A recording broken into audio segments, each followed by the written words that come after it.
Welcome to the Elite Athlete Podcast. I am Dr. Nicole Tatro, and I'm here to help you unleash your peak performance and dominate your sport with fierce confidence and unstoppable energy. Whether you're a high-level athlete, a dedicated parent, a coach, or an agent, this podcast is for you. Get ready for ultimate strategies, expert insights, and cutting-edge tips that will take your game to the next level. We'll also cover personalized blood work analysis to provide unique insights that can transform your performance. We'll explore personalized health, optimized nutrition, and powerful recovery techniques. Whether you're on the ice, the field, or in the gym, together, we'll unlock your true potential and make your athletic dreams a reality. Let's do this, because greatness is within you, and it's time to unleash it. Well, hey there. Welcome back to the Elite Athlete Podcast. I'm your host, Dr. Nicole Tatro, and I'm super excited today because I brought on a special guest. I have with me Antonio Federico. He is the owner of the Parisi Speed School that we have right here in Essex Junction, Vermont. Welcome, Antonio. Thank you so much for having me, Nicole. Oh, I can't wait. I'm so excited. You and I got a chance to chat, and we should have hit the record button then because a lot of gold was talked about. So we Yep, had to set this up so that we recorded it this time. So I'm so excited absolutely. to see where this conversation takes us. So I think what would be best. So, Antonio, my listeners are typically athletes, the parents of athletes, maybe they're agents. Yep. Anybody, maybe coaches. So just to give you an idea, and a lot of times we talk about the internal health but really we're talking about anything revolving around athletes. So I thought it'd be really cool first for the people that might not know what the Parisi Speed School is. Could you tell us a little bit about that? And the good thing Yep. is, even though you are located right here next to me in Vermont, you guys are everywhere. So We tell are. us a little bit about that, please. Yeah, absolutely. So, Parisi Speed School itself, we are a worldwide organization. So, we operate as affiliates in different locations. So, yes, I'm here in Vermont, but we've got locations all over the US and outside of the US now. So, we are worldwide as of just about a year ago. So, we've been around now coming up on 33, 34 years in 2025. We initially started as a speed organization, hence the Speed School. Right. Back in the day, we wasn't mainstream that you could train for speed. We were the ones who became the industry leaders and pioneered training for speed. Now everybody knows that you can, and it's a pretty commonplace training modality. So what we've done now is we specialize in youth athletics. That's really our forefront. We are still the industry leaders when it comes to speed, strength, and mobility. Yes, we've done it all. We've worked with pro level athletes. We've worked with the big teams. We were actually with the NFL for a while and helped them really dial in on combine training. So we've got actually a specialized training that all of our coaches go through for specifically combine athletes. So we've done a lot in the past 33, 34 years. I like to say our main focus is really the ages of like 5 to 25. That's really kind of where we dial in and apply everything we know between our studies recently on fascia training all the way back to the basics of just training for speed. Everything kind of gets funneled into that age range. I I think would say really, yeah. that's a good age range Oh because yeah, for that's sure. where obviously we have athletes, probably not on the younger end, but on the older end, of course, we have athletes still at that. But that you Yeah, guys hit a pretty decent chunk of time, though, 5 to for 25. sure. Yeah, and we really kind of dialed that in. Obviously, we've exceeded that working with the pros. A lot of our master coaches Sure. have had their hands on pro teams, pro athletes. But as like individual locations, I like to say it's kind of where like the bread and butter is. A lot of people get into the industry because they want to work with the pros. They don't realize like that doesn't really happen that often. It's really like you're working with the kid that got cut from JV, or you're working with the kid that's on varsity that wants to go play D1 in college. Exactly. And you and I had this conversation off record last time. Just Yeah. that I'm going through that with my Oh kids yeah. as well. I've got the 13, she's almost 14, 13-year-old female, and then my boys are, one will be 18 in a couple of days, and then almost 20. So Yeah. I'm right there in that age range for you as well. And the same thing, they're big hockey players trying to get to the next level. Oh, for sure. It's no joke, right? It is. For some No, of these athletes. it's an intense, I think a lot of people don't realize when their kids 10 and 11 how intense it's going to be for the next 10 years if they're really trying. I think a lot hit the age about 13, 14 and realize, okay, maybe I don't have to want to do this in college because Yes, it's going to be so intense. But I mean, if you really love that sport and you throw all into it, it's hard. It's a very difficult journey. And it's not just difficult on them, it's difficult on parents and family members. And there's travel absolutely. teams, It travel is. It is a time. family ordeal. It's a I only lot. have my world of hockey, and I've seen a lot in that. But just like you said, around 10 or 11, that's when it started getting a little bit more serious for Yeah. both of my boys at that age. And then you're exactly right. So I also coach middle school. I'm just finishing up my middle school field hockey season. And some of these girls are ready to go to the next level. And then some of them, I'm starting to hear a rumor that they're not playing in high school. So it is exactly about the age where things start to change, and they have different priorities, and that's completely fine. But it is very interesting. So you have It's, that. yeah. Yeah, you have to deal with a lot of the, that's a huge growth. Like age 5, we're dealing with, Yeah. Very um, different training. all the way, yeah, to 25 when you're an adult. So tell me then, okay, so let's break it up then. Let's start with the younger little ones. Yeah. What does that look like? What if somebody's listening and they have a kid that they want? Like, why would somebody want to bring their 5-year-old? Yeah. I guess Great parents question. will know, whether it's coming from the parents or the child. What are you Yeah. seeing at that age? That's so we term that as like kind of our little speedsters program. So it's a 45-minute class.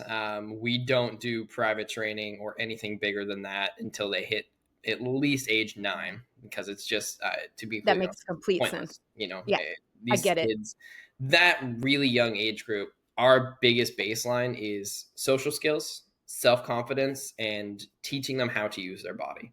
I'm not training a 5-year-old on sprint mechanics and your 60-yard dash.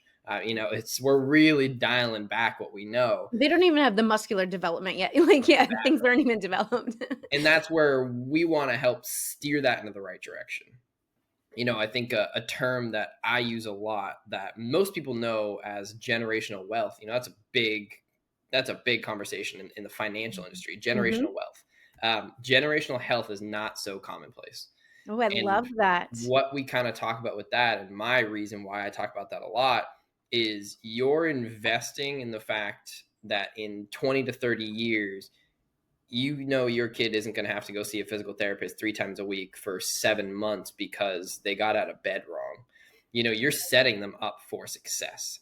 And that's really what we do with those ages. I would say 5 to about 9 to 10 is teaching them how to use their bodies, giving them the self-confidence that, truth be told, schools just lack these days and most youth Mhm. lack these days, and giving them that baseline that we can now build off of. So when they do hit that 10 to 13 age range, well, now we can start to look at and be like, well, okay, little Timmy's actually getting really interested in football. All right, maybe there's something we can do there. You brought up a great point, the drop off. The drop off to high school athletics is insane. Mhm. We have about, I believe the statistic is, it's 40 million kids that play under the age of 13. And when they go to high school, it's about 4. Wow. That drop off is 36 million that play something in middle school and don't go to play in high school, Wow. because the high school level has now become equal intensity to what college used to be 15 years ago. That Wow. is the same level of intensity we are seeing in high school athletics. Kids are practicing 6 days a week, maybe 2 hours a day. Injury rates are through the roof. That's one I could talk about for a long time. But let's take the ACL alone. The past Right. 10 years, we've seen a 25% increase in ACL injuries in 10 years in just youth athletics. That is a massive number Oh when my you gosh. look at. We could have, like, a It's insane. part 10 series on just talking about that, because with, like, Seriously. that just lit me up. Like, Yeah. we could talk about the internal stats that you and I Hmm. mentioned last time, right? Their health. What are they eating Insane. in these last few years? what the market has put out there in Yep. ingredients, and especially trying to target our athletes, like the junk that they're selling. Oh And yeah. like, and then like literally to this day, yesterday, my son sent me a product. Mom, can you look at this? Which I'm very grateful that he Yeah. will take, like he listens, right? He's the almost 20-year-old. So Very good. I'm very, very, I feel very proud of that. But I looked at it and I said it very politely. And I said, basically, in a nice mom way, this is junk. And Yep. of course, they're going to tell you that they are claiming X, Y, and Z. But I'm like, no, let's stick to what we're doing and you're going to be okay. Yeah. I'm not calling them out on what it was, but it's Oh just yeah. because it was a flashy, like, I think it probably came across Instagram or TikTok and it was a That's about nice right. flashy thing. Um, and I'm just like, "Oh my gosh," you know? It's like, that's Yeah. why the stuff I'm doing is not flashy. That's the problem, right? I need to get Exactly. on a Yeah. box and, like, It tell it people, is. part of the ACL issue is the females, we could probably say, are even worse, right? Yep. It is a It's like higher they're not percentage. strengthening certain muscles and they're eating crap and anyway, but Yeah. No. not I mean, to there's a bring us off lot. topic, but Yeah. so crazy. ACLs specifically, and I will say, I would venture to say that most lower body injuries are due to lack of proper mechanics, not Absolutely. understanding how to deaccelerate, not Right. understanding how to truly cut base and turn. Um, the biggest thing I see when we get athletes in for an evaluation is even the elite athlete that we get in for an evaluation doesn't truly understand how to use those mechanics unless they've been taught. And where Yep. that gets tricky is coaches that teach sports, I would say 9 out of 10 don't actually know how to teach Mhm. those things. Yep. And they either want to, and they're looking it up on YouTube. And we all know that that's a rabbit hole that you're Right. going You down. may get a good one, but you may, You yeah. have no idea. It's Yeah, like you you and have I no might idea. be on YouTube, and I would assume we're putting out good information, right? But yeah, Exactly. But yeah, we have no idea what they're seeing. And then you have the coaches that have no idea yep, and don't maybe necessarily care as much to put the time and effort in, or don't have the time and effort to absolutely. put in. Well, for example, like middle school around us right now, Yeah. it's so hard to find coaches. Like I fell into this field hockey situation, which was really good because I've coached field hockey before. I played field hockey in college, and I had that knowledge. I still have a lot to learn. I'm learning always, right? But like if I hadn't done it, there really wasn't any, like we're finding people. I'm just using field hockey as an example, but Yeah. coaching is hard. I mean, first off, it's relentless because you get the people that complain to you, right? And Yeah. then second, it's like the timing. I'm self-employed, but it doesn't mean that it's not hurting my business, but I can get out in time to go when the middle school needs me to hold practice. It's wild. So I joke whenever I do my expectations and my talk. Many of the girls have known me for several years, but they know that as a physical therapist, they're not getting away with bad form. Yeah. So it's funny, like they roll their eyes, but they get it. And it's like, I am not going to let you get away with this and we're going to stretch properly. Yeah.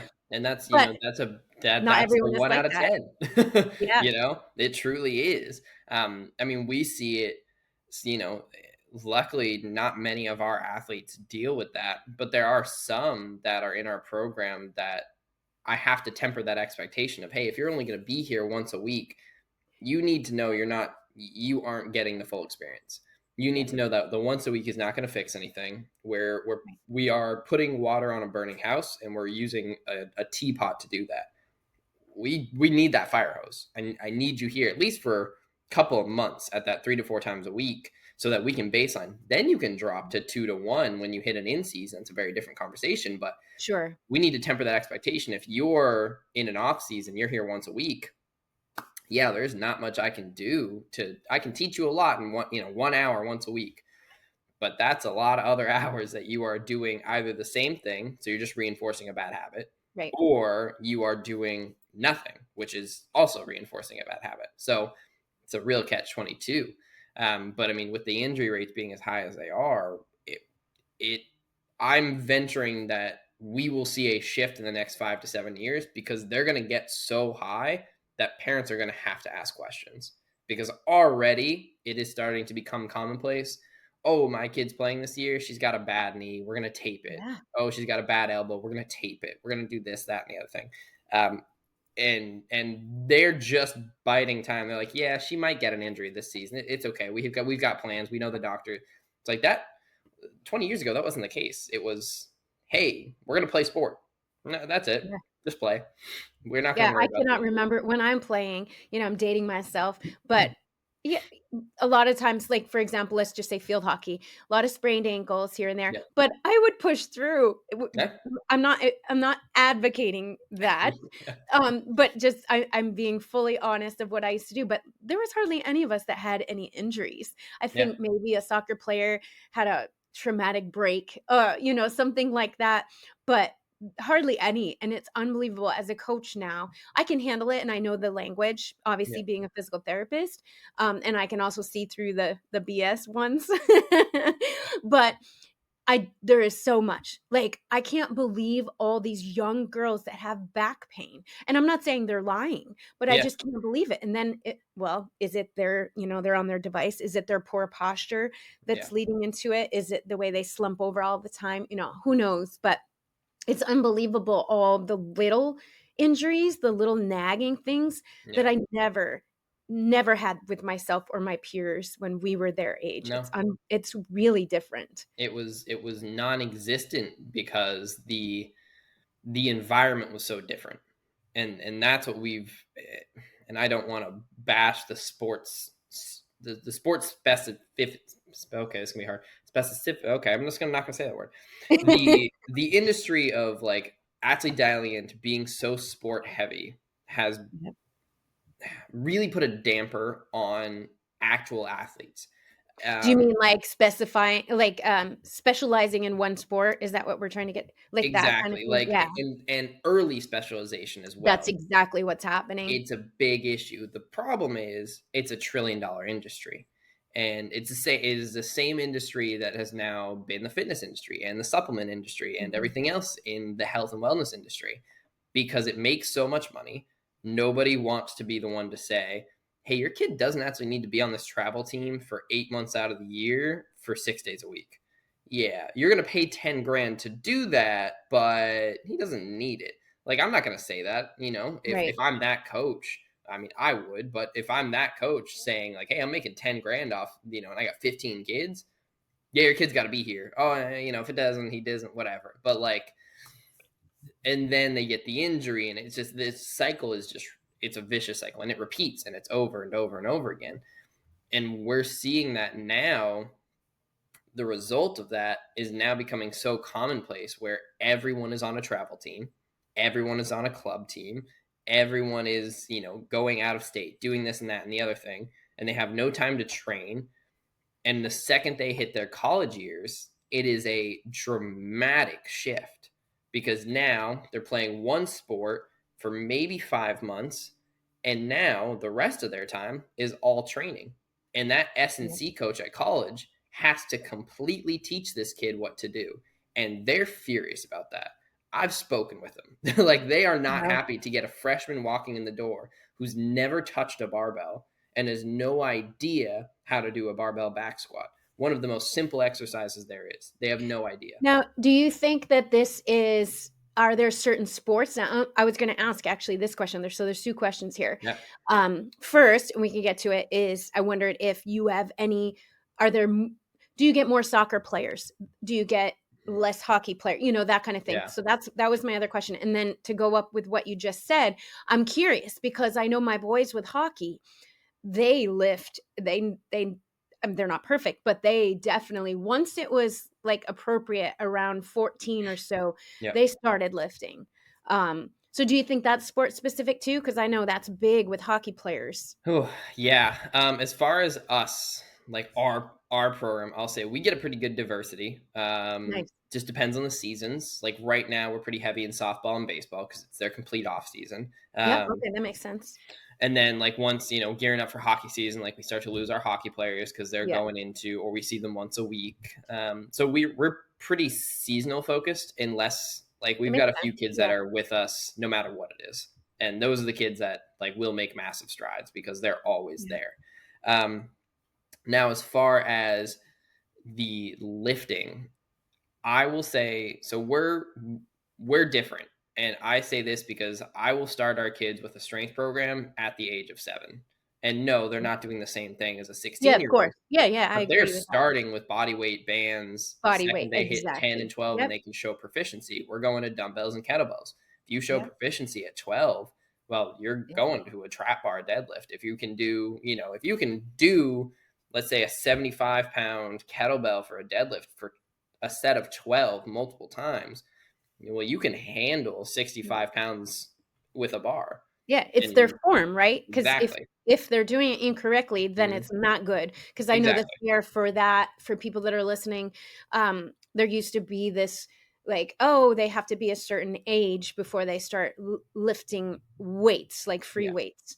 Um, and so that's what San Antonio is saying, you guys. If you didn't exactly. touch on that, it's all about the form and and everybody's individual too. You can't Oh, yeah. just have someone go grab the No. barbell when they As much as haven't they done it. want to, trust me, I Yeah. fight with kids on the daily about this, but they want to. And I would say one of the biggest things around that is the fact that they love it. You give a kid strength exercises, it is their favorite thing on the planet, no matter what age Mhm. they are.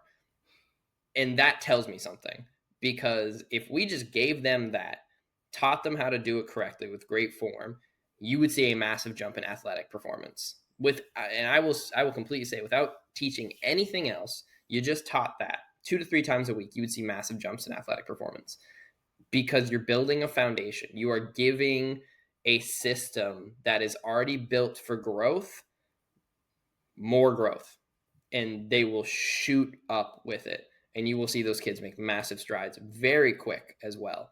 Well, just as a general statement, here's the physical therapist in me. Movement is medicine. Like Yep. I say movement it all is the time. key. Like people that are in pain, I mean, there are times that obviously we need to tell our For athletes sure. and we need to tell people that there's a small amount of time that you need to rest something, right?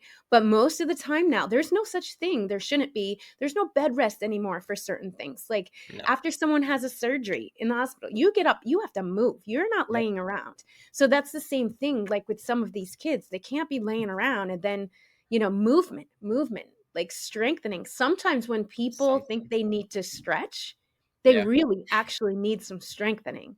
It Yeah. seems very weird thinking, but yeah, It's a I totally very, agree. there's a couple systems that I am proficient in. The functional range system is one that I heavily Yeah. dove into, and that system I love. And the reason why I threw all into it is because it aligns very closely with what we look at Parisi with our new fascia training and what we're kind of developing along those fronts. Is the internal system will fix and remedy 98% of what happens. Now, there are stipulations to that, like we've said, 100%.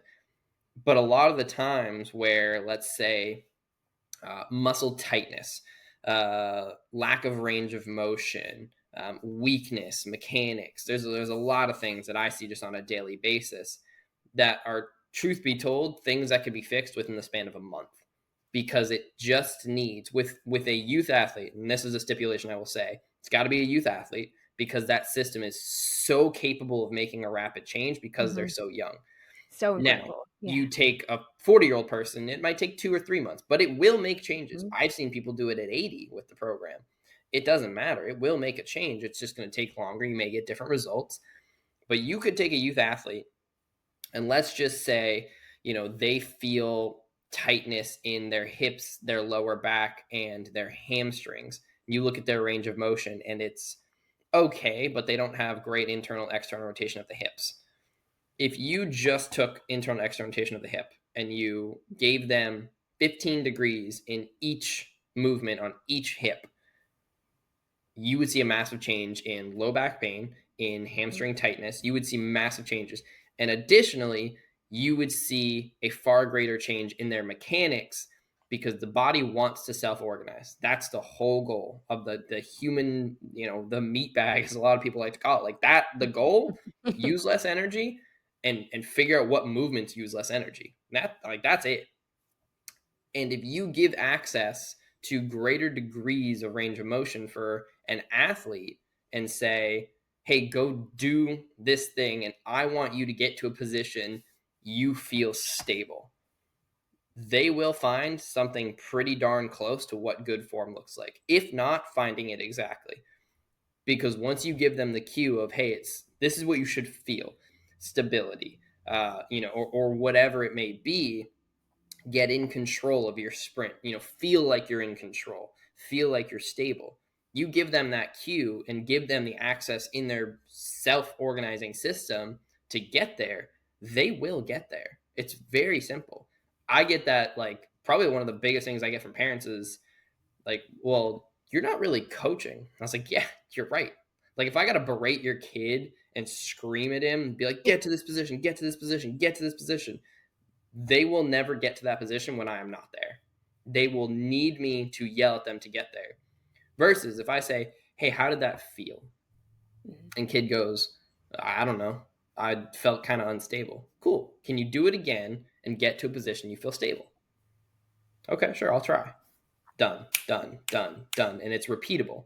And that's the goal. It's got to be repeatable. And boom, they'll do it time and time again. And then you make little adjustments. If you notice every time they do it, their leg is in the wrong position.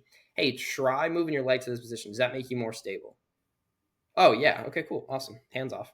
Keep going. I love it. It's like a natural biofeedback, right? Exactly. It is. And then it's like their deep why. Like they have to have the why for it to be, you have to have that why and the reason for it to make that change. So Absolutely. And that is like, that is paramount when it comes to the injury rates. If you took 100 kids and you evaled all of them, you are going to get maybe out of that 100, 10 to 7 that have like great evaluations. That other percentage, you're going to get maybe like another 5 out of that. That'll be like completely opposite end of the spectrum that you have to do a lot of work with. But the majority just need very small things. And those are like, those could be fixed in, I would say, a couple of months. And you're going to see massive changes. And you would see injury rates drop. The problem is it's not commonplace, because to do that requires work. And it's not pretty because it's not your sport. And I was talking with one of the coaches that we do team training for. He was a scout for the MLB for 18 years. Big guy in the industry, big name. And I've talked with him. I mean, we've talked about this a lot, but what we've always said, and something he kind of alluded me on, is pro athletes, college athletes, anything in that realm, the key word there is athlete. You are a athlete playing baseball. You are not a baseball player trying to fake it as an athlete. You know, when you step out on that field, court, ice, whatever you're doing, you know if you're athletic or you know if you're not athletic. And if you're athletic, you can learn how to play a sport better than everybody else. But if you're not athletic, doesn't matter how well you can play that sport, you are going to hit a wall at some point, or something is going to happen that is going to show you, hey, you need to step it up in your field of athleticism. And that is probably the biggest determining factor between, I would say, like the pro and college level athletes. And we're starting to see it in the high school athlete realm as well. I can't even love that anymore, because I feel like you and I might have had this conversation, but again, going back to my field hockey girls, that, I mean, it's emotional because we just finished. Oh yeah. I say that every single day. I'm like, be athletic. And then, Yep. I'll teach the move. But Yeah. it's exactly, without pointing out names, obviously, but I have some that are athletic that picked up the sport like this. Yeah. And then others that are trying so hard, and they're working at it. But there is such a difference with that. And I think I said that one of my sons, he was tiny and he was throwing a football, and we're not even a football family. Yep. If we had stayed in Texas, we might have been, but you would have been. It they're happened. hockey boys. But I couldn't believe it. And that kid, he picked up lacrosse. He let go of baseball, picked up lacrosse, and then ended up in only I think the first year he was one of the top scorers. And then his second year playing, he was the leading scorer last year. Yeah. And then again, we're going back to having to specialize, but I think he's letting it go and just training during the Yeah. off season for hockey. But it is what it is. But yeah, he's super athletic. It's unbelievable to see, to know exactly what you're talking about. But every day in practice, I'm like, be athletic. Like, Yeah. drop this leg down. Like, don't stand up. Just different things related to field hockey. But Yeah. I couldn't love it enough when you said that. No, the athleticism, the statistic we're seeing right now is we have the most youth athletes playing sports than we've ever had. And we have the least athletic youth population that we've ever seen. So what does that tell you? Tell me how those correlate. Yeah. Wow. Tell me how that works. That's insane to me. Well, I could Because give you, so we had 38 yeah, girls on 2 teams for field hockey. yeah, We did not cut because there's a reason. I don't want to get into it now, but because it's yeah, a hard sport. You don't want to cut an incoming 6th grader just because they're brand new. They might be the star in about a month, yeah. You have no idea. But it's hard with 38, but there are a few in there that it's like, oh my goodness, they're only playing for the social piece. And I don't put that down because that's a huge part of sports. I truly Big believe part. that, Yeah, being part of a team. But it's like as the funnel gets, like, as you get more towards that high school, it gets more demanding. It's like, oh my gosh, you're not running because you forgot your hair tie. Like, like, yikes. yeah. It's difficult, and with this is what I don't love about where we're headed is that is so discouraging to 75-80% of those athletes because they will look at the kids that are athletic and that naturally have it and they'll be like, okay, never going to get there because they have no idea how to. This is probably one of the biggest things I will tell parents is like we do this for a living. I have teams of coaches. We have people that run our business. Parisi corporate is like a big factor with us as well. But I'll say it time and time again. Like I absolutely would love if you come and work with us. Great. At the end of the day, I actually don't care if you come and work with us. What I care about is that you do something for your kid that is going to help them get better athleticism and have better self-esteem and self-confidence. That's it. Now, Huge. we can do that because that's what our program is built around. But I tell parents all the time when I get a kid in for an eval and they've got decent mechanics, hey, your kid's got decent mechanics. Your kid just needs to go and sprint. Take your kid out, take 3 months, pick 3 days, go 10 yards, 20 yards, and 40 yards. Sprint it as hard as you can. Take about a minute to 3 minutes of rest between each one, and then max it out. Do it 5 times and sprint as hard as you can and watch the difference in 3 months. That's it. Because it'll make a major difference. The mechanics will start to fix themselves if the baseline is decent enough. Yeah. The body will know, hey, I can't heel strike to go fast. I have to forefoot strike. The body will know I can't be upright in my acceleration. It'll start to slowly drop and drop and drop. Like there's all these mechanics of speed that will start to fix themselves a little bit. They're not going to be perfect, but like at the end of the day, let's look at some of these guys that went pro. Tom Brady didn't have a Parisi speed school running him through a program. Yeah, we've had pro guys, we've had draft guys, we've had first round draft picks in Parisi for sure. But we had to build a system and a program to give kids a leg up because they stopped doing what they used to do, which is go climb trees, pick up a ball and play with your friends in the park, get chased around by some neighbor's dog because you pissed it off. Like there's so much stuff that you just negated because, well, okay.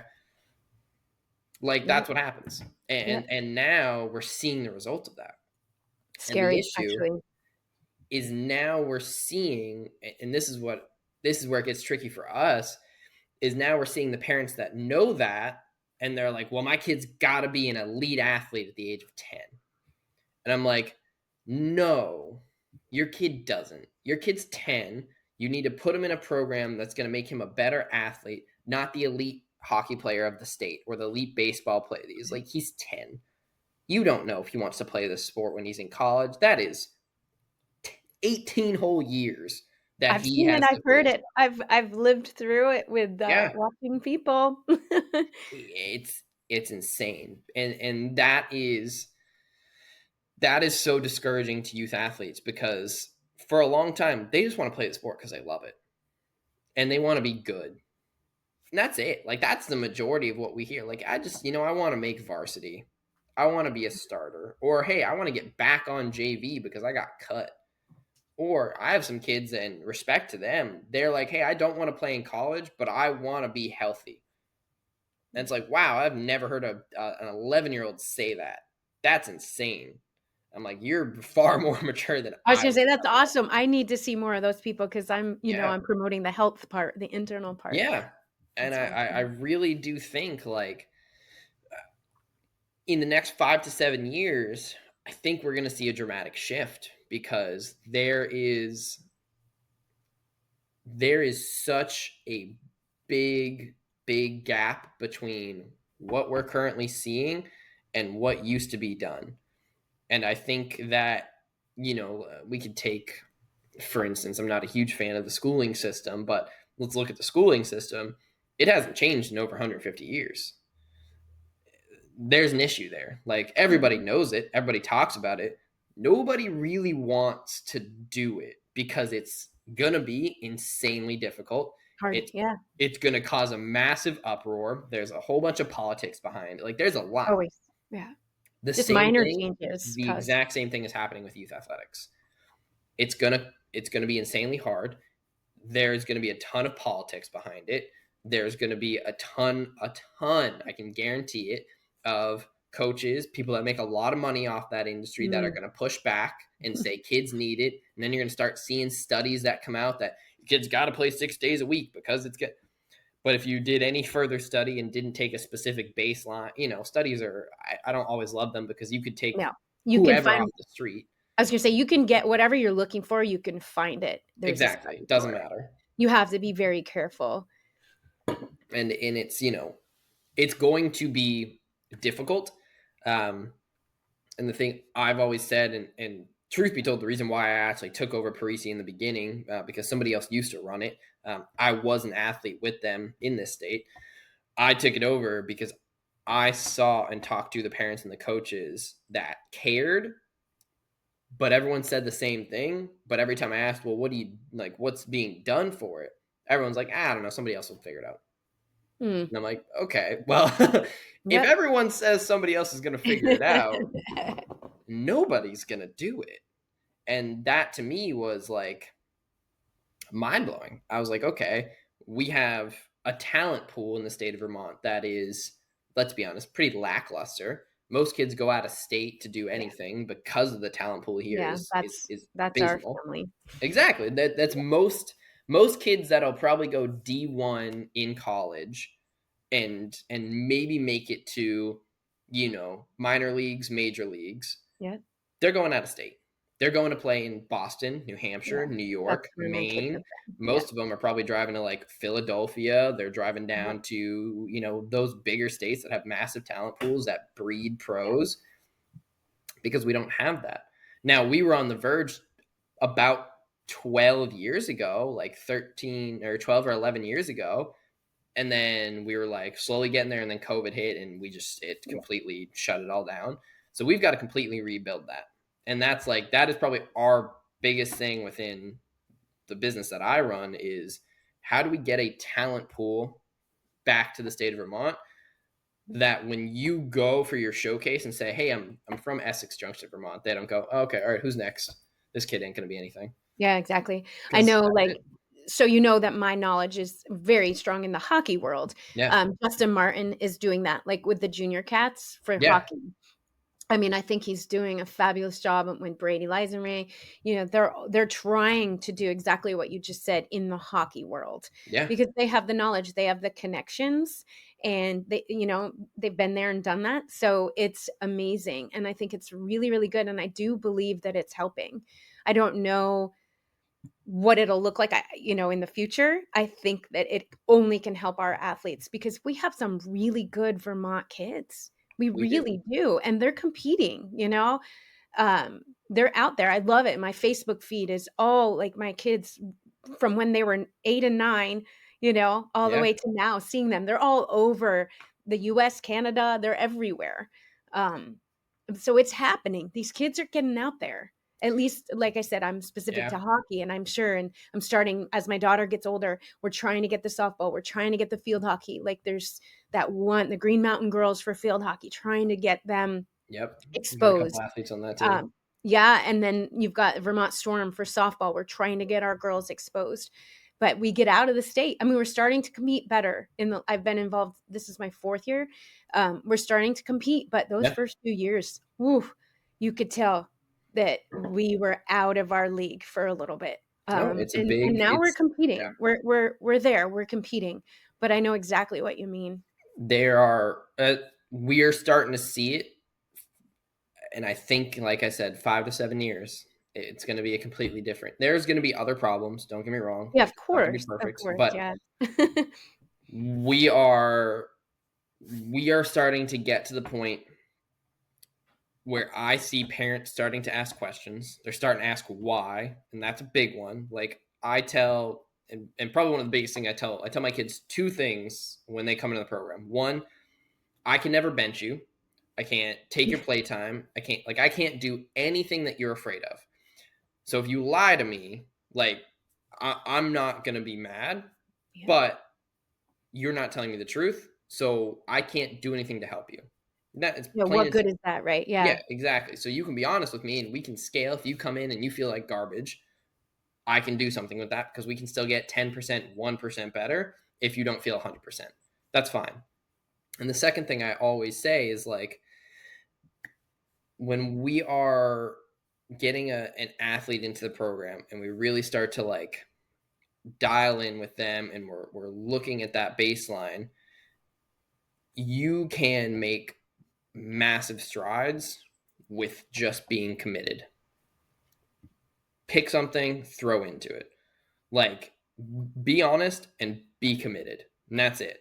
Like, I don't care if you complain, but you still do it. Like, I will always say, like, give me a complaint with a promise. If you're going to complain, promise you're still going to do it, or promise you're going to, like, I don't care what it is. Like, just Yeah. promise you're going to do something. Don't just complain and be like, ah, oh, this sucks. Like, yeah, I Yeah. get it. It's a Express sled. your opinion, but do it. Yeah. Like, what? Okay, whatever. Like, but that real baseline is you got to commit to it.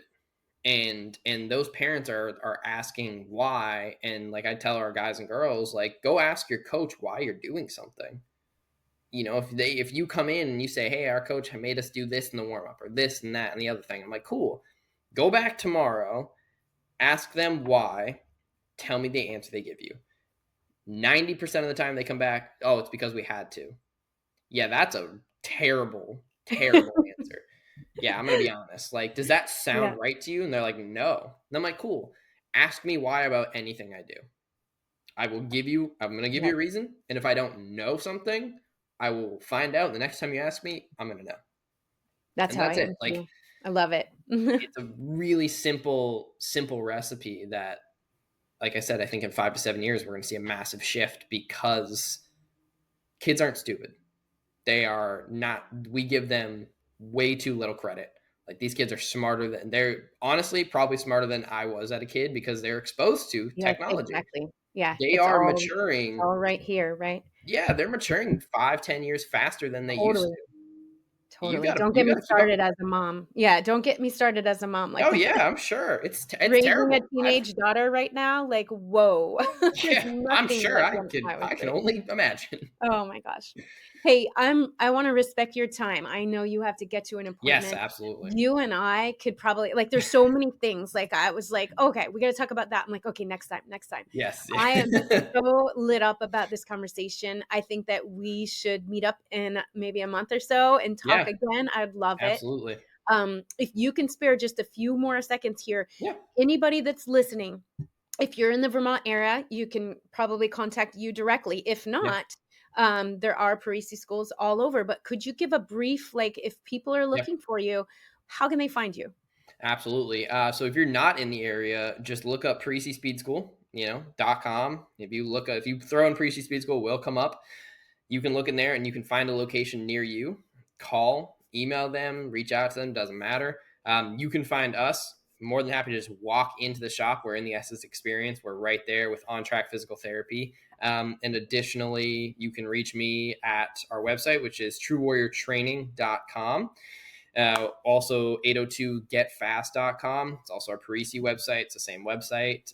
But I always tell people, like, you are more than happy to just give me a call, 802-540-1515. Call me up, ask questions. I have tons of parents that came in for an eval that aren't ready to pull the trigger. And I always say, like, if you've got a question or something is going on with your kid or anything, like, we built this around, you don't have to come and work with us all the time. We don't have to train your kid. We just want to be the ones you ask the questions to. You got questions. I don't want you to go on Google and try to YouTube it. Come to us. We know the experts. We are the experts. But if we aren't, like nutrition or, mental health, or there's a lot of stuff. Like we have providers for everything. Call us, ask us the question. We will steer you in the direction so that you can get the answer that is specific for your situation. I love it. Thank you for what you're doing for our athletes. I think it is so needed. And thank you for your time. This was really fun. I really appreciate it.